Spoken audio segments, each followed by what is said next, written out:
Olá, queridos! Eu sou o pastor Alex Silva. Que bom que você chegou aqui no nosso canal. Nós temos postado constantemente aqui conteúdos que vai te edificar. Conteúdos de reflexão, pregações. São conteúdos que vão abençoar a sua vida. Mas muitas pessoas que assistem aqui os nossos vídeos ainda não está inscrita no nosso canal. Então eu quero te pedir agora, se inscreva no nosso canal, ative o sininho para você sempre ser notificado quando postarmos um conteúdo novo aqui nessa plataforma do YouTube. Eu conto com a sua ajuda para a gente poder crescer essa comunidade e eu quero te convidar a fazer parte disso. Que Deus te abençoe, muito obrigado e assista esse vídeo que vai edificar você profundamente. Eu tenho uma palavra, pode se assentar, para o seu coração. Uma palavra que o Espírito Santo ministrou no meu coração ontem. E eu estava falando com Deus, dizendo: Senhor, por que essa palavra? E o Senhor disse: existem pessoas que precisam entender o poder da decisão. O poder de uma decisão. E este é o tema da minha mensagem hoje. O poder da decisão. E o texto que nós usaremos como um texto base da nossa ministração se encontra no livro de Josué. Se você puder abrir a sua Bíblia, Josué, capítulo de número 24, versículo de número 15. Eu quero falar sobre o poder da decisão. Decisões mudam histórias. Mudam o rumo de uma história. Josué, capítulo de número 24, versículo de número 15. O texto diz assim: porém, se vos parecer mal aos vossos olhos servir ao Senhor, escolhei hoje a quem servais. Se os deuses a quem serviram os vossos pais, que estavam da além do rio, ou os deuses dos amorreus, em cuja terra habitais. Porém, eu e minha casa serviremos ao Senhor. Amém? Amém. Queridos, Josué está diante de todo o povo de Israel, de toda a nação de Israel, em Siquém, após muitos anos de batalhas e conquistas. Josué foi um grande guerreiro de Deus, responsável também por batalhar e ajudar os hebreus a conquistarem a terra prometida.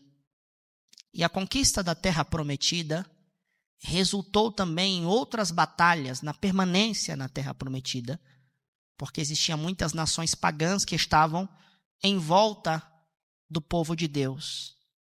Então existiam muitas batalhas. Houve a batalha onde as muralhas de Jericó caíram e eles possuíram a terra prometida. E muitas batalhas com muitas nações que deveriam ser expulsas, retiradas daquela terra. Então, Josué enfrentou muitas batalhas. E agora ele está diante do povo. Depois de muitos anos batalhando, conquistando, ele traz à memória, no capítulo 24, a fidelidade de Deus, desde o momento em que o Senhor chamou Abraão e lhe fez promessas.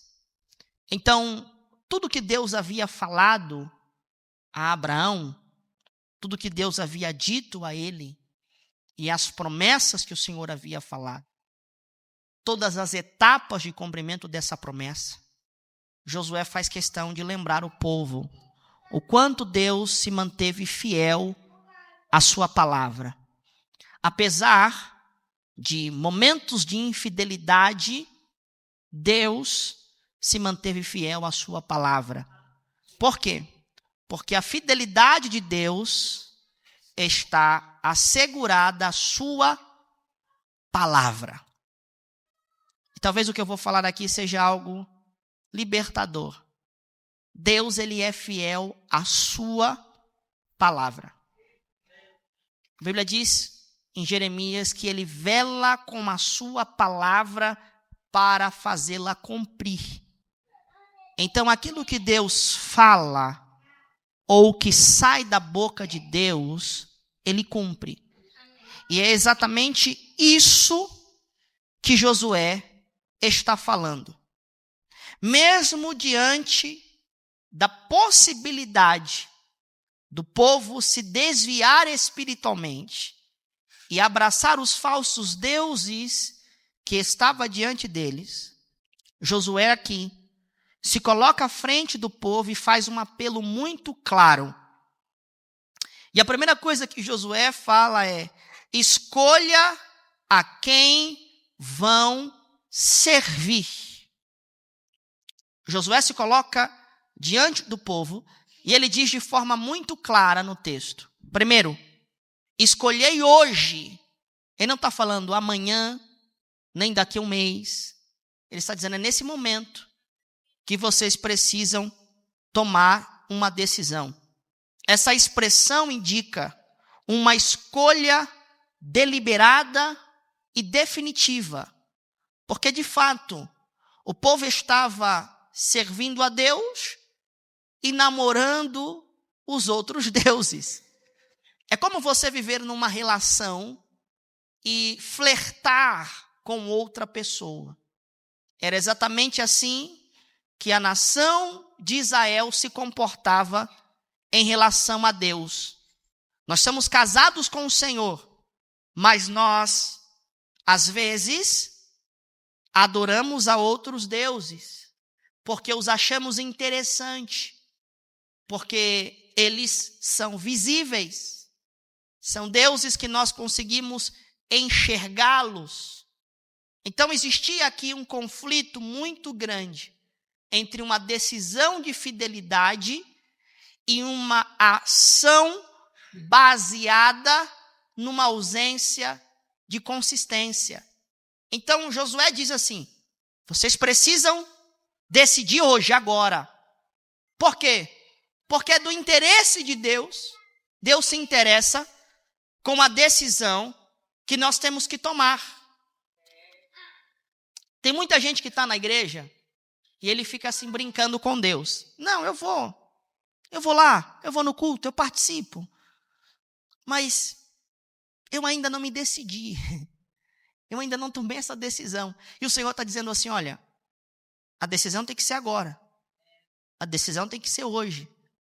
Então Deus está dizendo assim, através de Josué. Josué se coloca diante do povo e diz, vocês precisam tomar uma decisão imediata e definitiva. Por quê? Vocês estão aqui, mas vocês estão servindo, cocheando entre dois pensamentos. Segunda declaração importante, que talvez seja essa que mais vai nos impactar no texto, é o que Josué diz. Porém, eu e minha casa serviremos ao Senhor.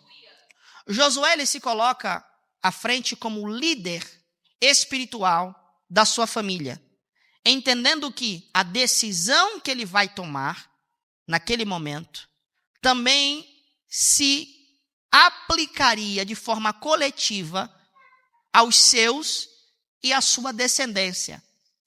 Eu quero falar algo para você muito poderoso e muito impactante nesse momento. Então preste muita atenção. Às vezes, uma decisão que tomamos agora, por mais difícil que pareça, por mais desafiador que seja, diante da circunstância que nós vivemos, nós decidimos pelo Senhor e nós precisamos assumir o ônus disso. E o ônus disso é muita guerra, muita luta, muita batalha. Às vezes ser incompreendido pela família, porque a tua família está caminhando a um caminho de perdição, porque alguém lá atrás decidiu por isso, abriu a porta e deu legalidade para isso dentro da tua casa e no meio da tua família, e a tua família vem sendo marcada por isso. E aí você decide tomar um rumo diferente. E quem decide abrir o caminho, quem decide fazer acontecer, inicialmente enfrenta muitas guerras e muitas batalhas, porque você não vai ter apoio, né? Quantas pessoas aqui podem dizer isso? Você decidiu aceitar Jesus, dentro da tua casa você sofreu muito, pelo marido, ou pelo pai, pela mãe, pelos irmãos, por você ser o crente que decidiu orar pela família. Só que, inicialmente, essa decisão é muito desafiadora, porque as circunstâncias não te favorecem, mas isso vai se aplicar no futuro e nas próximas gerações. Eu preciso contar esse testemunho aqui. Quem teve aqui no lançamento do meu livro, viu a minha mãe testemunhar aqui sobre a minha vida, falar como é que foi o início de forma muito resumida. E quem estava aqui viu que eu me emocionei muito, porque eu lembrei de tudo que minha mãe teve que passar no início da jornada da nossa fé, sendo a única crente dentro de casa. Tanto da parte do meu pai, quanto da parte da minha mãe. Família dela, meu Deus do céu. As irmãs, meu Deus do céu. Da parte do meu pai, sofremos também muitas batalhas. Então, eu me lembro várias vezes, minha mãe se arrumando para ir para a igreja, círculo de oração, me pegando, eu e meu irmão, no colo e indo para a igreja. Quantas vezes ela nos arrumou, ia para a igreja, chegava 2 horas antes, limpava a igreja. Foi nesse momento que eu também comecei a buscar a Deus.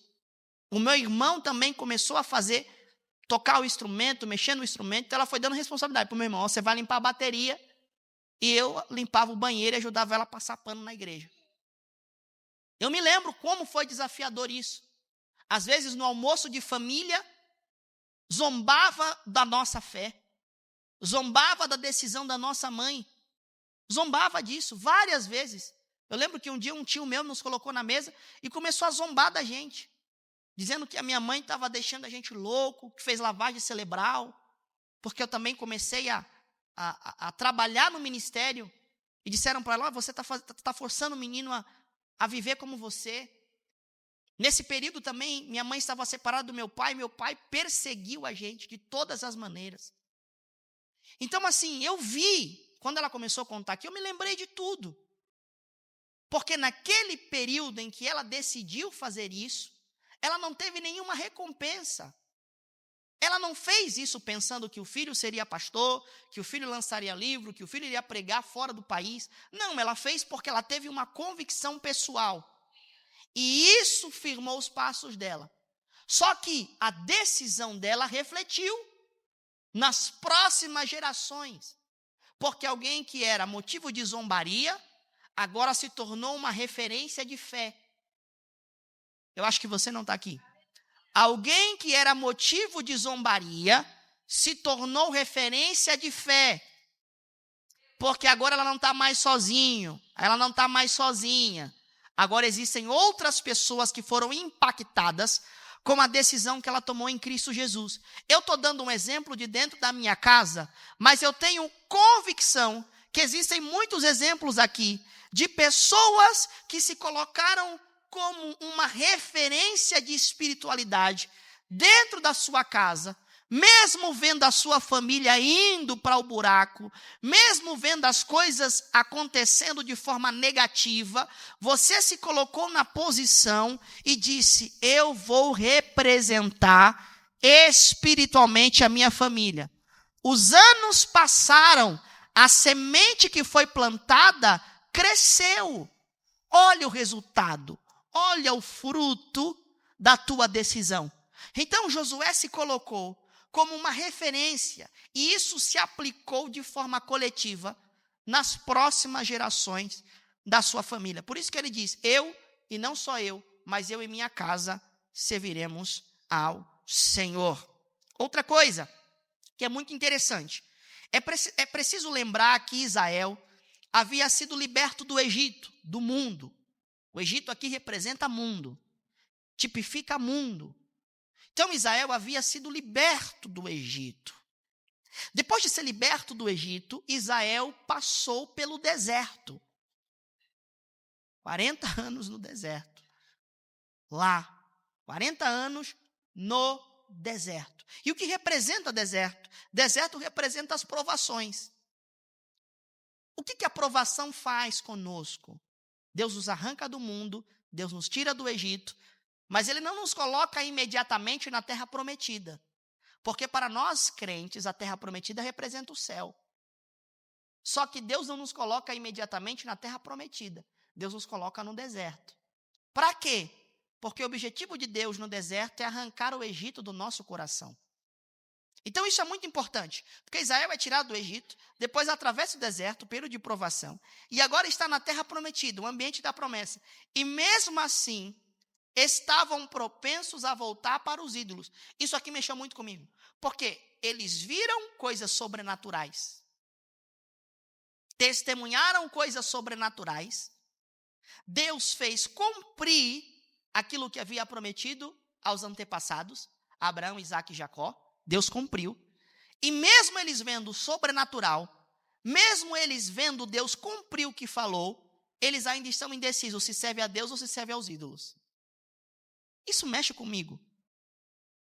E eu estou te provocando porque eu quero que mexa com você também. Para dizer que milagre não fortalece fé. Não fortalece a fé. As pessoas que elas dependem de milagres para que elas acreditem, elas sempre vão precisar de milagres para continuar acreditando. Eu não consigo entender pessoas que viveram milagres na igreja, que Jesus fez algo na vida delas, sobrenaturais, e ainda assim ela decide voltar para o mundo. Me explica isso aí, crente. Explica para mim. Não tem como explicar. Por quê? Porque milagre nunca firmou a fé de ninguém. Eles estão no cumprimento da promessa e ver Deus fazer na vida deles algo sobrenatural. Então tem pessoas que vêm para a igreja e elas testemunham o agir de Deus na vida delas. De tudo que Deus falou, Deus realizou. E mesmo assim elas estão propensas a se desviar. Por quê? Porque ver a promessa se cumprir também não firma a tua fé. O que é que fortalece a nossa fé, pastor? A decisão. É você decidir por Deus apesar de qualquer situação. É você dizer assim: Senhor, com milagre ou sem milagre, eu decido te servir. Com promessa ou sem promessa, eu decido te servir. E é nesse momento que o crente se torna sobrenatural. Não é o crente que vive dependendo de milagre para se manter em Deus. É o crente que se mantém em Deus, apesar dos milagres acontecerem ou não. Porque nós estamos falando por uma nação que sobreviveu ao deserto de forma milagrosa e ainda assim duvidaram. Você via Deus ou você vira aos ídolos? Só que a consistência da nossa fé não está no milagre, não está na promessa, está na decisão que tomamos. Por isso Josué chama o povo e diz assim: nós vivemos muitos milagres. Desde a saída do Egito, nós vivemos muitos milagres. Só que o que nos manterá firme é a decisão que tomamos agora. A quem nós vamos servir? Porque, mesmo que estejamos no lugar da promessa, Deus ainda requer uma decisão espiritual constante. O crente mais perigoso para o inferno é o crente que é constante. Vou repetir. O crente mais perigoso para o inferno é o crente que é constante. Eu conheço muita gente que a fé dele é fogo de palha. Junta um monte de palha e pega uma faísca e coloca fogo na palha. O fogo se acende rapidamente. E é um fogo terrível. Você olha e fala: uau, que fogo. Só que na mesma medida e na mesma velocidade que o fogo acende, o fogo apaga. Por quê? Porque palha não tem consistência. Tem gente que a fé dele é de palha. Você vem no tarde com Deus, glorifica alto. Ai, Senhor, glória. Na semana seguinte, eu acho que eu não vou mais porque a luta apertou. Eu conheço tanta gente que veio aqui, eu já falei isso. No momento da guerra veio aqui, buscou, era a pessoa que mais orava, que mais chorava no culto. Quando recebeu o milagre, nunca mais voltou. Por quê? Porque a fé é de palha. Esse crente não oferece perigo nenhum para o diabo. Agora, o crente que o fogo dele é de brasa, demora para pegar. Junte um monte de graveto, de madeira, demora para pegar fogo. Você tem que fazer um esforço para pegar. Só que quando pega, o fogo é muito mais consistente. Esse é o crente perigoso para o inferno. É o crente que o diabo se levanta contra ele hoje mesmo ele está de joelho orando. Amanhã ele está fazendo a mesma coisa. Na semana seguinte, ele continua fazendo a mesma coisa. Por quê? Porque esse é o crente perigoso, é o crente que não desiste, é o crente que não para, é o crente que não entrega os pontos. Não é o crente que sobe da noite para o dia, é o crente que vai subindo degrau por degrau, degrau por degrau. É um passo de cada vez. Tem gente que quer correr, mas o segredo não é isso, o segredo é você dar um passo por dia. É isso que Deus espera de nós. E talvez, por isso Deus tenha nos trazido aqui hoje, para dizer que a nossa fé precisa ser consistente. Eu quero trazer 3 aplicações aqui para a sua vida, debaixo dessa palavra. Então vai lá, nota a primeira, no teu coração, no bloco de notas também. E se quiser mandar no WhatsApp, fique à vontade. Toda decisão revela quem servimos. Romanos capítulo 6, versículo 16, diz assim: não sabeis vós que a quem vos apresentastes por servo para lhe obedecer, sois servos daquele a quem obedeçais, ou do pecado para a morte, ou da obediência para a justiça. Nossas escolhas espirituais revelam a nossa lealdade. A quem você serve? São as suas decisões, são as suas escolhas que vão revelar isso. E servir ao Senhor é uma escolha ativa, não automática. Vou falar uma verdade aqui. Eu tenho o Moses que completou 1 ano e 9 meses. E muitas coisas que ele faz, apesar da pouca idade, eu vejo que é algo muito dele. É claro que a gente direciona caminhos. Mas, por exemplo, acho que alguém aqui já viu ele cantando hinos da harpa. E ele decora os hinos da harpa com tanta precisão que, às vezes, eu já ouvi várias vezes e todas as vezes que eu ouço eu me surpreendo. E eu digo para ele: Moses, canta o hino da cruz. Ele vai: foi na cruz, foi na cruz. Fala, canta o hino do passarinho. Ele: passarinho, belas flores. Se for falando o nome, ele vai cantando. E ele gosta disso. Só que eu sei que daqui a um tempo, ele vai ter que decidir por Cristo. Porque não é porque ele é filho de pastor que automaticamente ele é salvo. Existe uma decisão pessoal. A minha decisão por Cristo vai impactar na vida dele. Mas ele precisa decidir por ele. O que eu estou falando com isso? Que servir a Deus nunca será uma decisão automática. É sempre uma decisão ativa do indivíduo. O que eu estou dizendo é que tem gente, pastora Adriana, que a fé dela é baseada na fé do outro. Que o culto dela é baseado no culto do outro. Que o servir dela a Deus é baseado no servir do outro. Você, Maria, vai com as outras? Ou você teve uma experiência pessoal com Cristo? Ou Cristo se manifestou de forma pessoal para você e ativou em você a fé? Você precisa que o outro glorifique para você glorificar? Você precisa que o outro trabalhe para Deus para você trabalhar? Você precisa que o outro faça para que você venha fazer? Ou isso é uma convicção sua? Com base nas experiências que você teve com Deus. Tem gente que sai da igreja e diz, eu vou sair da igreja, porque aqui ninguém ora. Aí eu pergunto, o que você está fazendo? Porque se você depende dos outros para orar, a tua fé não foi firmada. A tua decisão é uma decisão que se baseia na decisão do outro. E não foi uma decisão ativa sua. Uma decisão... Tem muita gente que vive uma fé muito passiva. Eu dependo do outro para crer. Eu dependo do outro para fazer. Eu dependo do outro para adorar. Eu dependo do outro para fazer a obra de Deus. E aí tudo que você faz com base naquilo que o outro está fazendo. E se o outro deixa de fazer, você deixa de fazer. Eu conheço gente que saiu da igreja porque fulano saiu da igreja. Ai, fulano saiu, eu também vou sair. Meu irmão, quem foi que te salvou na cruz? Quem foi que morreu por você? Quem foi que carregou o teu pecado?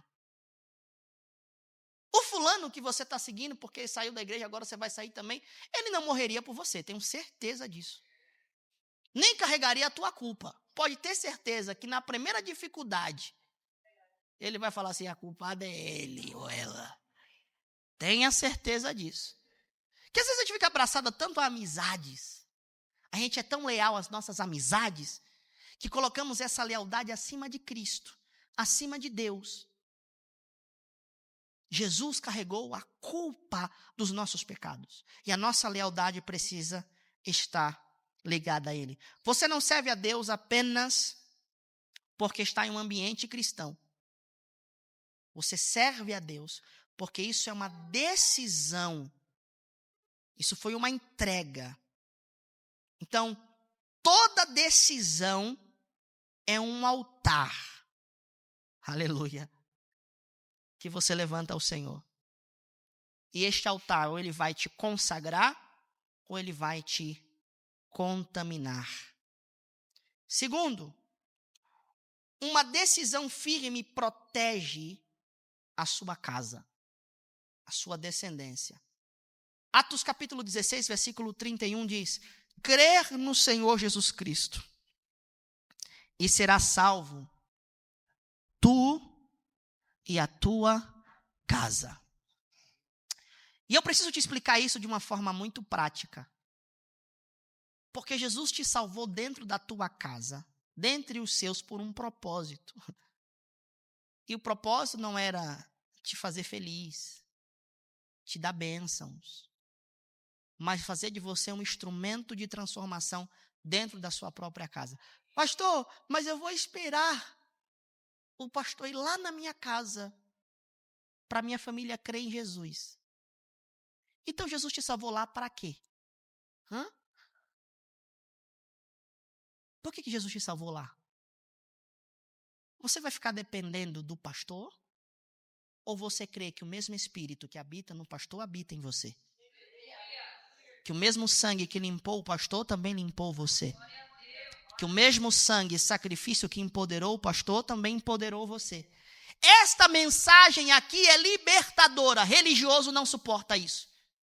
Religioso não aguenta isso. Porque o religioso quer te manter debaixo da asa dele. O religioso quer manter ritos para poder te prender ao legalismo e ao tradicionalismo. Mas o evangelho do reino liberta a mente e empodera a igreja e o corpo. Nós temos sido ensinados aqui há tanto tempo, mas tem pessoas que ficam dependendo do sacerdote. O sacerdote tem que vir. Deixa eu falar uma coisa, não existe mais sacerdote na terra, porque o nosso sumo sacerdote, que é Cristo, nos representa diante de Deus. Por isso nós ensinamos aqui que em cada casa é uma igreja e cada membro é um ministro. Nós cremos nisso, nós acreditamos nisso, que cada crente que recebeu Jesus no seu coração, ao receber Jesus, ele também foi empoderado para fazer a obra de Deus. E o teu primeiro campo missionário é a tua casa, a tua vizinhança, os teus parentes. Pastor, mas eles não vão acreditar. Não precisa acreditar em você. Eles vão acreditar no Jesus que se manifesta na sua vida, no Jesus que fez uma obra na sua vida. O que você só precisa ter é coragem de revelar esse Cristo às pessoas. O que Paulo está dizendo assim, crê no Senhor, Jesus, e será salvo tu e a tua casa. Jesus impactou através de Paulo o carcereiro para poder chegar na casa dele. Você é o acesso que Jesus tem para chegar nos teus. Você é o acesso que Jesus tem para chegar nos teus parentes, na tua casa, na tua família. Você é essa pessoa. Tivemos agora na Bahia há pouco tempo ministrando, e eu tive o prazer de ver boa parte da minha família nos primeiros bancos da igreja para ouvir a pregação.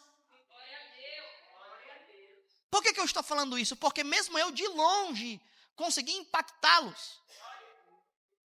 Às vezes você tem domingos de almoço na tua família. E eu não estou falando de você abrir a Bíblia lá e começar a falar que eles estão errados e você está certo. Não é disso que eu estou falando. Eu estou falando de você viver uma espiritualidade tão integral que até o teu andar inspira as pessoas. Às vezes você vai falar de comida, mas não falar da comida, alguém está falando, olha que coisa incrível que ele está falando, ou que ela está falando. É você viver Cristo de uma forma tão profunda, de você crer em Cristo de uma forma tão profunda, que quando você está no almoço de domingo com a sua família, você está dizendo, Jesus, eu estou aqui, mas eu sou um canal que o Senhor está usando para impactar eles aqui. E pode ter certeza que na primeira crise que eles encontrarem na vida, eles vão te procurar para orar. É isso que vai acontecer. Tenho certeza disso. Estou falando isso com muita convicção. Vão dizer assim, olha, fulana vai na igreja. Ora aqui por nós, faz uma oração aqui. Eu já vi muita gente assim. Às vezes perdemos oportunidades, sabia? Que Deus nos coloca. Às vezes no almoço de domingo alguém pede para você orar, você fica, ai, não vou orar não. Ora, crente. Você fica mandando meu pastor, você tem que ir lá na minha casa no almoço de domingo para minha família aceitar Jesus. Se eu precisar ir lá, com você lá, é porque Jesus ainda não se manifestou através de você. Creia nisso, mas é libertador isso. Jesus quer te usar. Jesus quer fazer através de você. Jesus quer te encher. Você é o instrumento que Jesus vai usar. Ou eu sou melhor do que você? Sou tão pecador quanto você. A minha única diferença é que eu sou doido. Eu não tenho vergonha. Se fala para mim, ora aqui, eu vou orar mesmo. Como várias vezes. Uma vez uma tia minha estava doente, ela falou, vem aqui orar. Ela quer mais zombar. Eu falei, vou botar a mão na sua cabeça e vou orar por você. É assim que Jesus faz. E você também será usado dessa forma. Porque você é o canal que Jesus quer usar. Agora decida ter coragem para fazer isso. Josué entendeu que o posicionamento dele como líder espiritual traria uma direção para a sua família. E Paulo agora reafirma isso também. Que a fé pode ser um ponto de partida. Uma decisão de fé pode ser um ponto de partida para trazer salvação para uma casa inteira. Só que você precisa ser firme espiritualmente. Você precisa ser firme. Porque tua família não vai crer no Jesus que você domingo adora ele e na segunda-feira você quer sair da igreja. Não vai. Pode ter certeza disso. Tem gente que a família não aceita Jesus pela falta de sabedoria dele. No domingo, a primeira coisa que ele faz é sentar na igreja e falar mal da igreja. Quem é que vai querer vir para... A igreja tem problemas, meus irmãos. Toda igreja tem problema. Toda. Porque tem pessoas aqui. E as pessoas são problemáticas. Se as pessoas não fossem problemáticas, Deus não teria vindo na terra para salvar nós. Se a gente fosse tudo certinho, a gente já subia imediato. Nasceu, subiu. Né? Nasceu, já foi arrebatado. Mas a gente tem tanto problema que Deus veio na terra para resolver nosso problema. Porque entre nós, a gente não teria capacidade alguma de resolver. Só que tem pessoas que elas têm dificuldade de lidar com o problema do outro, dentro da igreja. Mas ela não consegue enxergar que ela também tem problema. E aí, senta no domingo no almoço com a família, só fala mal da igreja. Fala mal da irmã, fala mal da roupa da irmã, fala mal do... Tua família não vai aceitar Jesus. Se no domingo você adora, na segunda fala, eu vou sair dessa igreja, eu não quero mais saber disso. Quem é que vai aceitar Jesus com isso? Não estou dizendo que você não vai viver oscilações na sua fé, é normal. Só que ninguém precisa saber. Fala com Deus. Ora, Senhor, eu estou fraco hoje. Quantas vezes eu já vim pregar nesse culto e falei, Jesus, hoje eu estou só o pó. Só o bagaço da cana. Aí Jesus disse assim, vai, abre a boca que eu vou te usar. Ser constante não quer dizer que você não vai ter fraquezas. Ser constante é dizer que apesar das fraquezas você continua. Faça o que você consegue fazer. Teve dias que eu consegui orar 3 horas de oração de joelho. E foi uma oração maravilhosa que eu saí e falei, olha, hoje eu orei mesmo, hein? Chorei, me derramei, falei em línguas. Teve dia que eu só consegui orar 10 minutos. O restante eu fiquei só, Jesus. Oh, papai. Mas eu fiz o que precisava fazer. Porque para Deus não faz diferença se você ora 3 ou 10 minutos. Para Deus o importante é você orar. O fato de você estar na presença dele, mesmo sem conseguir falar, e ainda assim você faz, para Deus contabiliza. Isso te valida. Nós precisamos ter essa consciência que a nossa decisão por Cristo não deve passar pelo nosso ambiente emocional, mas sim pela nossa decisão racional. Eu decidi, ponto. E se hoje eu estiver feliz? Decidi. Se eu estiver triste? Decidi. Se eu estiver firme? Decidi. Se eu estiver fraco? Decidi. É isso que eu estou falando aqui.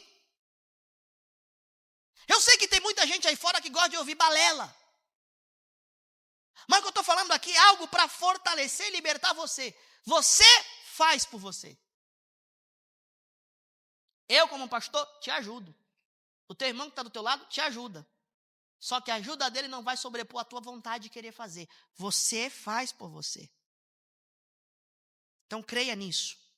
Terceiro, para finalizarmos, é a gente orar.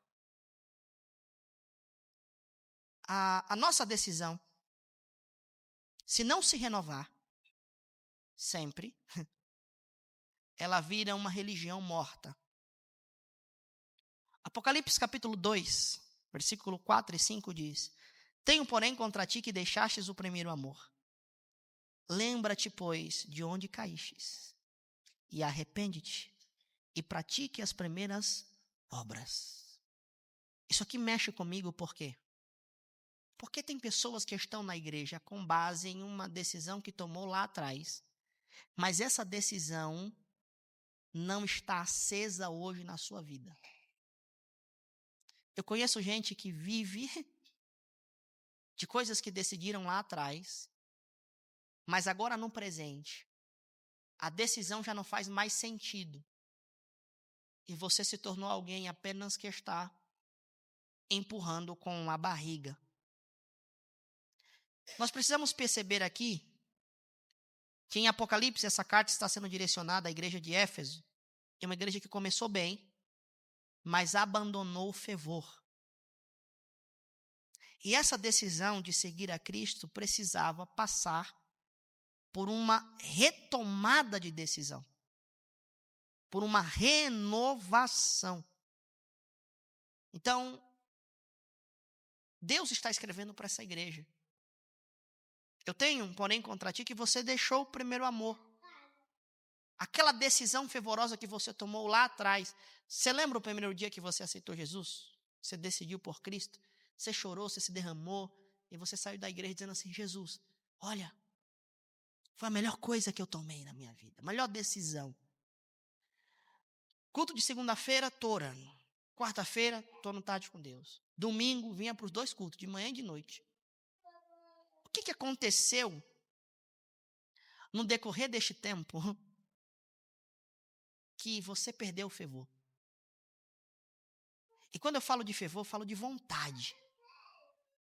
Porque a primícia para Deus não é o quanto você é habilidoso, é o quanto você quer.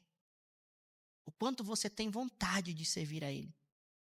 O quanto você está disponível, entregue, rendido a Ele. Isso mexe comigo. Porque às vezes eu preciso me refazer diante de Deus nesse aspecto. Eu lembro quando eu comecei a pregar, eu não tinha nada, irmão. Nada. A Bíblia era emprestada. O calçado era uma chuteira, calça rasgada. Hoje Deus me deu umas roupas diferentes, bonitas. Você está vendo essa roupa aqui? Foi da loja do que me deram. Jesus mandou. Jesus é tão bom que levanta até gente para me dar perfume. Faz anos que eu não como perfume. Jesus é tão bom que quando meu filho, antes de nascer, eu tinha falado, Jesus, eu acho que o senhor não vai deixar eu nem comprar um pente para o meu filho, nem um pentezinho. Porque chegava, o que eu pensava, chegava em casa. Precisava numa roupa, chegava. Falei, Jesus, um berço, chegou. Carrinho de bebê, chegou. Falei, você não vai deixar comprar nem um pente? Aí um dia eu fui dar uma de ousado, fui no shopping com minha mãe e o Moses. Fui passear. Falei, vou comprar um pente. Aí saí assim para ir no banheiro, minha mãe ficou com o Moses, daqui a pouco ela volta, olha filho, eu comprei um pentezinho pro Moses aqui. Falei, Jesus, nem um pente o senhor deixou eu comprar. Essa roupa aqui bonita que você está vendo, alguém fez, foi lá, falou, pastor, vem aqui tirar as medidas. Não paguei R$1. A roupa estava lá pronta. Falou, pastor, você tem que andar elegante, tem que andar bonito para Jesus. E é assim que Jesus faz. E eu dou também, eu dou terno para um monte de gente. Chega lá, jovem, sem roupa, está aqui um terno para você ver. Quanto mais eu dou, mais Jesus manda. Agora, eu comecei lá atrás, não tinha nada, mas minha vontade... A gente vai caminhando um tempo, a gente vai colocando coisinhas para fazer para Deus, sabe? Não, Jesus, se não tiver isso, eu não faço. Esses dias eu estava orando, falei, Senhor, eu preciso fazer isso aqui, mas eu preciso que o Senhor me manda isso, porque se não tiver, não tem condição. Jesus falou assim, você lembra lá no começo? Você não tinha nada. Mas você tinha o que eu estava procurando. Tem muita gente que quer o que Deus tem, mas não tem o que Deus procura. Deus quer encontrar em você vontade. Se hoje eu sirvo a um Deus que não deixa faltar nada para mim. Pastor, você está rico? Não, irmão, Deus não te prometeu e não te amou.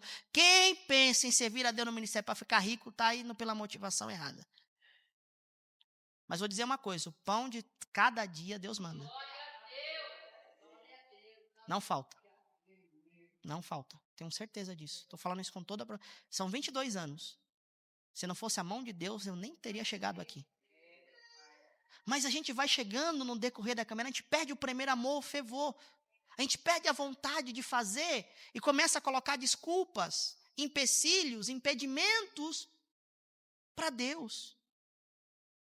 É disso que o texto está falando, é isso que eu quero afirmar. Voltar ao primeiro amor é voltar ao princípio.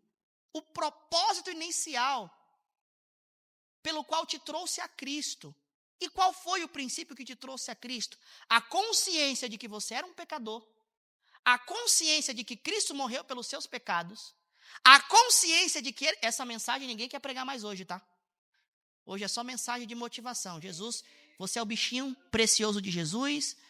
Você é a preciosidade de Cristo. Você não pode sofrer, você não pode... Hoje é essa mensagem que estão pregando. Só que o que te trouxe para Cristo foi o quê? A consciência de que você era um pecador.